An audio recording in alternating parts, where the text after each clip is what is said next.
और इस अमृतकाल में हम लोग ये चाहते थे कि बीजेपी जो ये कामयाबी कह रहे हैं। नमस्कार, मैं मनीष, अब देख रहे हैं एक न्यूज 24। कांग्रेस के प्रदेश अध्यक्ष राजेश राम जो हैं प्रेस कॉन्फ्रेंस कर क्या कुछ कह रहे, वीडियो सुनिए। इस भीषण गर्मी में आकर के हमारी बात सुनने का प्रयास किया है, इसलिए आपको भी दिल से धन्यवाद, आभार। आप जैसा कि जानते हैं कि केंद्र में माननीय मोदी जी के 12 साल कार्य की उपलब्धि पूरे देश में और बिहार में भी इसकी चर्चा हो रही है बीजेपी के तरफ से। उन चर्चाओं के बीच एक प्रमुख विपक्षी होने के नाते मुझे भी दायित्व बनता था कि हम उनकी नाकामियों की हम चर्चा करें आपके बीच। अभी जैसा कि जानते हैं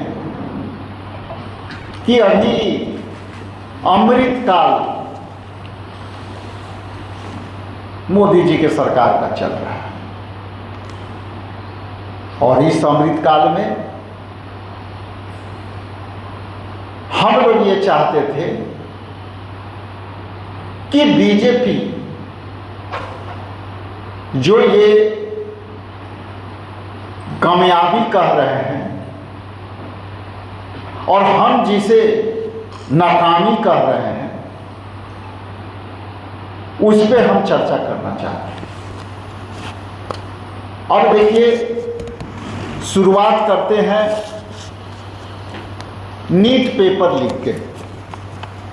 अब नीट पेपर लीक यदि बीजेपी उनकी उपलब्धियों को गिनाना चाहती है तो मेरा मानना है कि सर्वप्रथम उनको एजेंडा में, अपने एजेंडा में जो अमृतकाल चल रहा है उस एजेंडा में लेना चाहिए था कि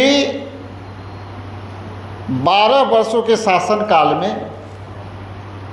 89 प्रतियोगी परीक्षा पेपर लीक हुए हैं, जिसमें अकेले मेडिकल प्रवेश के नीट में 4 बार पेपर लीक हुए।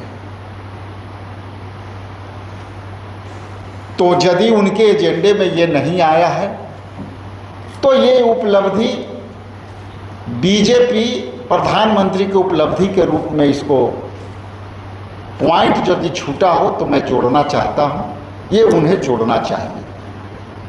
चूँकि नीट और सीबीएसई ये दोनों ऐसे उपलब्धि हैं जो अमृतकाल में हमारे युवा और जो लोग नीट परीक्षार्थी के माता पिता हैं उनके लिए ये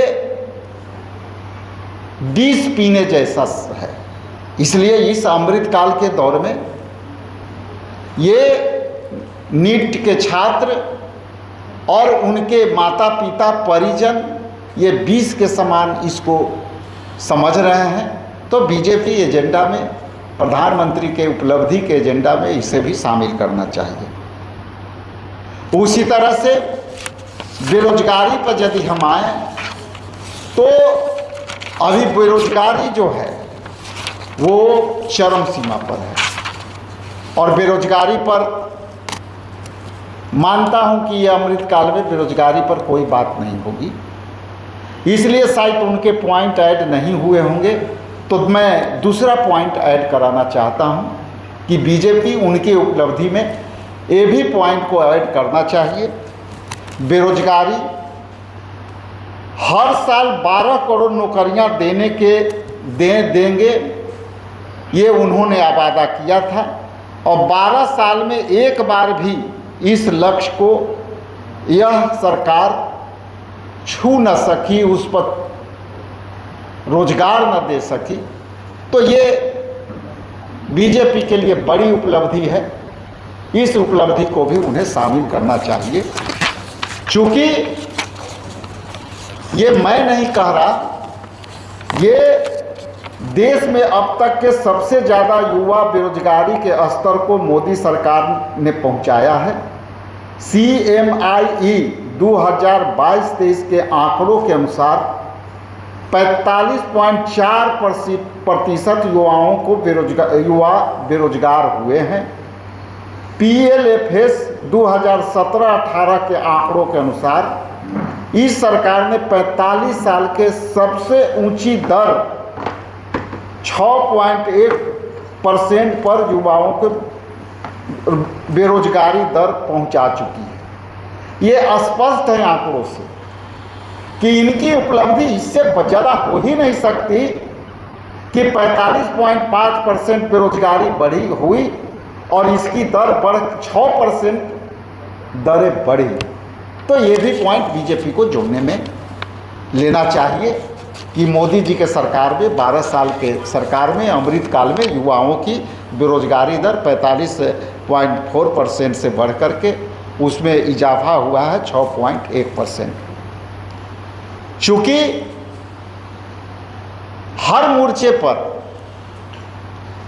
बीजेपी जो वादा करती है, प्रधानमंत्री जो वादा करते हैं, उस पर ध्यान भटकाने वाला परंपरा से करते हैं और कई बार मुद्दे पर कहीं बात नहीं होती और वो मुद्दा भटकाने वाली होती है। इसलिए हम समझते हैं कि ये भूल गए होंगे अपने किए गए वादों का मुद्दा। इसलिए मैं आपके माध्यम से याद दिलाना चाहता हूँ। महंगाई में कम करने के दावों के बीच लोक लुभावन घोषणाएं सभी को याद होगी, लेकिन अब यादों में ही यह रह गई। अच्छे दिन आने वाले हैं के वादा करके देश के सबसे बुरे दिन में डाल दिया। अच्छे दिन नहीं आए, लेकिन घरेलू सिलेंडर जो हम गैस के उपयोग करते हैं 410 से बढ़ करके 2026 से 1100 से ज़्यादा हो चुकी है।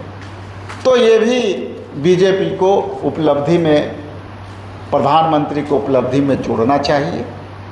चूँकि देश उनकी हर वादे को याद रखा है और वो वादा यदि भूल रहे हैं तो हम उनको उस वादे को याद दिला करके सहयोग कर रहे हैं। और इसके लिए बीजेपी को ये बहुत गंभीरता से लेनी चाहिए कि शायद वो वादा भूल रहे हैं तो ये वादा को पूर्ण करें। इसके बाद किसानों की हालत, किसान की हालत 2022 तक के किसानों की आयु दोगुनी करने की घोषणा इस सरकार ने कर